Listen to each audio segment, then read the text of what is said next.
How did you get on tour with the Talking Heads? How did that? Well, I was building a studio with another guy in Norwalk, Connecticut, and word came through a family friend that this band, the Talking Heads, which I thought was like a totally weird name, it's like hearing the name of the band, The Police, you'd be like, what? You know? Yeah. And that they needed a roadie, and that they wanted somebody that had a van. And I didn't have a van, but the partner that I was building the studio with had a van. So I suggested him, and he started doing gigs with them. And then he needed help, and he hired me. And he was working for $50 a gig, and I was working for $25 a day. Wow. And he would get pissed when we, like went to California in the van, because he didn't make any money. And I was making money just sitting in the van. Yeah. And then I eventually, I did some recording with them.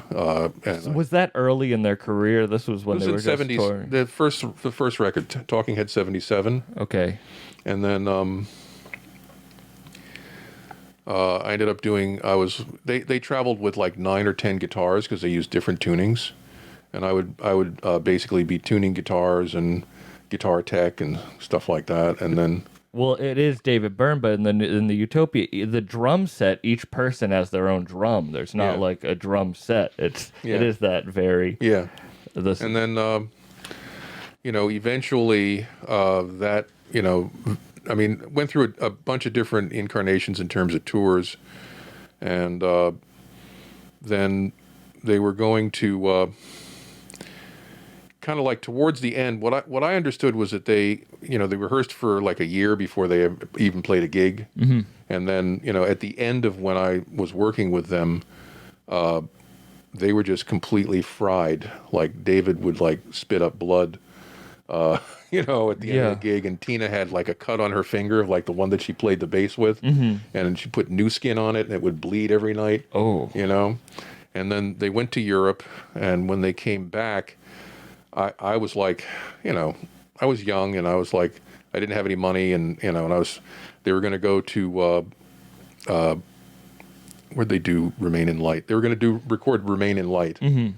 And I was trying to convince my dad, can you lend me the money to get to the Bahamas? I was like, if I could just get there, you know what I mean? Then, and he was like, why should I lend you the money to go to the Bahamas? And I was like, but Dad, they're going to be working with Brian Eno. It's like, come on, Dad. This is like serious shit, It's the same moment when you were a kid and you're like, how do you not know the difference between the videotape and the... And he was like, well, I'd like to go to the Bahamas myself. No, I'm not giving you the money to go to the Bahamas. Fast forward to him on the stage with Talking Head. Your dad, oh my God, stage rocking out. And then, and I'm still, I'm in Chris Francis. He did a book recently. He put me in the book, and we've been in touch over the years. I mean, I ID'd with Chris and Tina.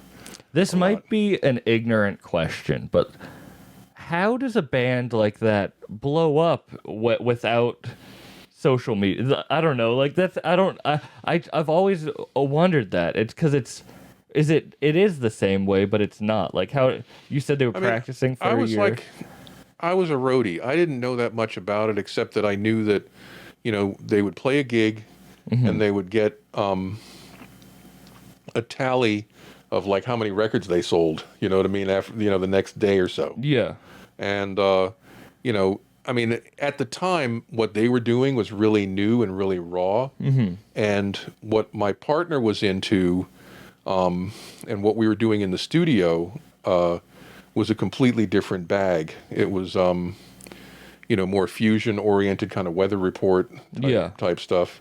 But you must have known they were something, because you said you left building the studio to go... Well, they were the gig that we did while we built the studio. Okay. In other words, we were in this space, and we were building the studio, and we would go do gigs with them, and then come back and build the studio.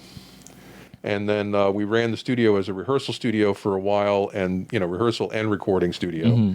But we were you know, we were into like Return to Forever, you know, Chick Corea and, you know, Al Di Meola and all those kind of guys, you know what I mean? And we had, there was a trio rehearsing in the studio that was Miroslav Vitus, the bass player. Okay, yeah. And Kenny Kirkland, who's passed on, keyboard player, and Don Elias, who played with all kinds of people. He was, you know, played with Joni Mitchell and all kinds of people.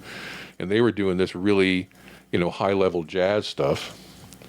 And, you know, I know my partner was like, "Ugh, this stuff sucks." You know what I mean? Like this punk kind of shit. You know, I hate it. You know, these guys suck.